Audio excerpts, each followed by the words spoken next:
E a gente segue repercutindo o assunto e agora com o professor de Relações Internacionais da FMU, Manuel Furriela.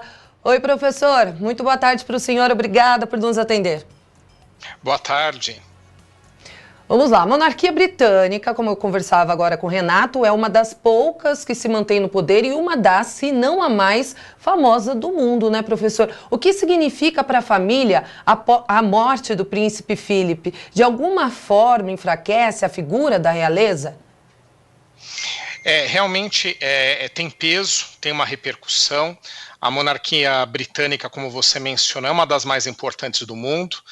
Até é interessante a gente contar aqui que a Rainha Elizabeth, ela é rainha não só, né, na Grã-Bretanha, mas em outros 14 estados, mundo afora. Então ela é uma personalidade representativa, muito simbólica, né, já que não há um cargo, ela não ocupa o cargo de gestão de nenhum desses países, nem da própria Inglaterra, né? Mas de qualquer forma é uma instituição representativa a monarquia inglesa. E o príncipe Philip, durante todo esse período, né, no qual a rainha Elizabeth reina na Grã-Bretanha, há quase 70 anos que ela reina na Grã-Bretanha, ele foi um grande apoiador dela. São mencionadas às vezes algumas frases polêmicas, algumas colocações que ele fez, mas na verdade ele cumpriu sempre muito bem um papel que para ele talvez não foi muito fácil, né? Que era um papel numa monarquia com muitos protocolos durante aí tantos anos, né? Agora em junho ele ia completar 100 anos. Então, com certeza um papel assim muito burocrático e sendo um papel secundário. A rainha é a Elizabeth, não ele. Então ele ficava sempre com um papel ali secundário. Então ele conseguiu administrar bem essa função, conseguiu participar de diversas entidades, ele apoia mais de 800 organizações mundo afora, todas elas organizações a favor de meio ambiente, direitos humanos, ou seja, organizações importantes, representativas para a sociedade. Então, no papel que ele tinha que desempenhar, dificilmente a Rainha Elizabeth ia conseguir, ou a própria Grã-Bretanha, né, conseguir alguém tão próprio, tão adequado para aquela função. E ele teve que abrir mão de diversas coisas, inclusive da religião ortodoxa dele, né, professora, para se casar? Sim, ele teve, e com certeza isso também foi muito difícil para ele, já que a mãe dele era uma líder religiosa na Grécia, chegou a criar uma instituição própria, né, da Igreja Ortodoxa na Grécia, ou seja, ela era uma personalidade ativa na religião. Ela não era somente alguém que tinha aquela religião, né, ela era uma personalidade ativa. Ou seja, a família dele sempre foi muito conectada com uma religião.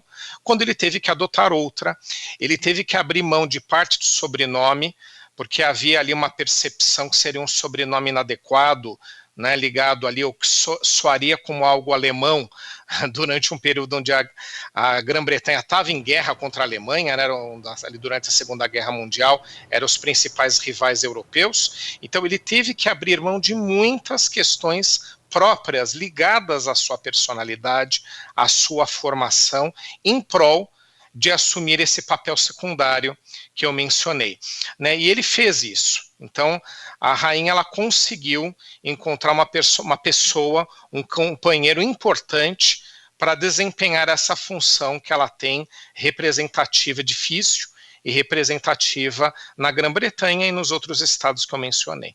E falando sobre a monarquia britânica, qual o segredo para um reinado tão longevo? Um dos segredos é a própria Elizabeth ter se tornado rainha, né? A monarquia inglesa não é de hoje que é discutida a sua relevância para a sociedade, se ela é um peso, se ela traz despesas, né? Se ela realmente é necessária, já que, como eu falei, a rainha ela não tem poder de gestão, não é ela que administra, é o primeiro-ministro, né? Então o papel ficou secundário, e esse papel foi se perdendo no transcorrer aí dos últimos séculos, a partir do momento que o parlamento assumiu uma função importante de administrar o país, né?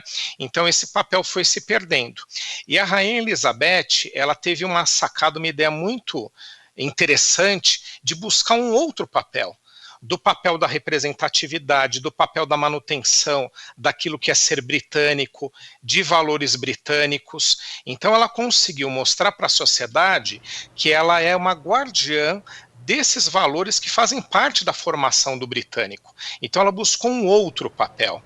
Também um papel em períodos de crise, em momentos importantes, pelos quais todos os países passam, ela ter ali uma atuação de conforto, ou uma atuação de aconselhamento do primeiro-ministro. Ela sempre faz isso, né? Os primeiros ministros britânicos, eles têm reuniões regulares com a Elizabeth II.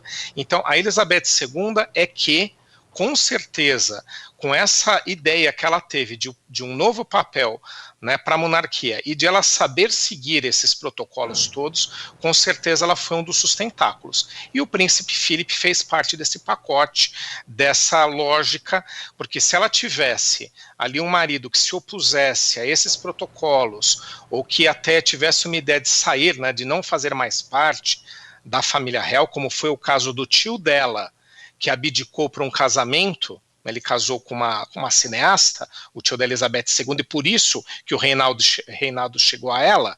Se houvesse esse conceito, com certeza a crise se instalaria. Então ela é uma das responsáveis pela manutenção, né, de uma ideia, de uma utilidade, aos olhos de alguns, outros não, mas aos olhos dos britânicos, de uma utilidade para a manutenção da monarquia. Será que quando a rainha Elizabeth morrer, vai continuar essa manutenção da monarquia como é hoje? Vai ser um enorme desafio, né? O sucessor é o príncipe Charles. O príncipe Charles tem uma vantagem aí na sucessão por ele seguir esses protocolos todos desde sempre, né? Ele não foge muito ali do padrão, né? Ele teve aí, obviamente, uma separação com a princesa Diana, que foi muito impactante, já que a princesa Diana, ela era muito querida, mundo afora, muito ligada a projetos sociais, né? Uma mulher, além de ser bonita, uma mulher com atitudes que a maior parte das pessoas achavam adequadas em combater pobreza, em dar voz aos mais pobres. Então ela era muito bem vista. E ela, com a separação do Charles, o Charles sofreu um grande desgaste. E depois ele casou justamente, né, com a atual princesa, que é considerado o pivô da separação. Então esse desgaste vai permanecer por toda a vida dele. Mas ele sabe seguir esse padrão, esse protocolo todo. Ele não vai ser, com certeza, tão representativo quanto ela, pelos motivos que eu mencionei, até porque ela foi inovadora ao criar esse papel, que faz uma parte de uma lógica para grande parte dos britânicos. O que ele vai fazer é seguir o mesmo script. A gente não pode esperar ali nenhuma grande mudança, né, a favor da monarquia, mas eu acho que ele vai seguir o padrão instituído por ela, e isso vai favorecer a continuidade da monarquia por algum tempo. A sucessão após o príncipe Charles é que é uma grande incógnita, principalmente, né, por essas últimas declarações que vocês até estavam discutindo agora há pouco aqui, que causou ali um desgaste, né, já que é um dos filhos do príncipe Charles, sobrando apenas o outro na sucessão. A sucessão pós-príncipe Charles é que eu acredito que é o desafio. Com ele, será uma manutenção. Bom, conversamos com o professor de Relações Internacionais, Manuel Furriello. Obrigada mais uma vez. Ótimo fim de semana para o senhor.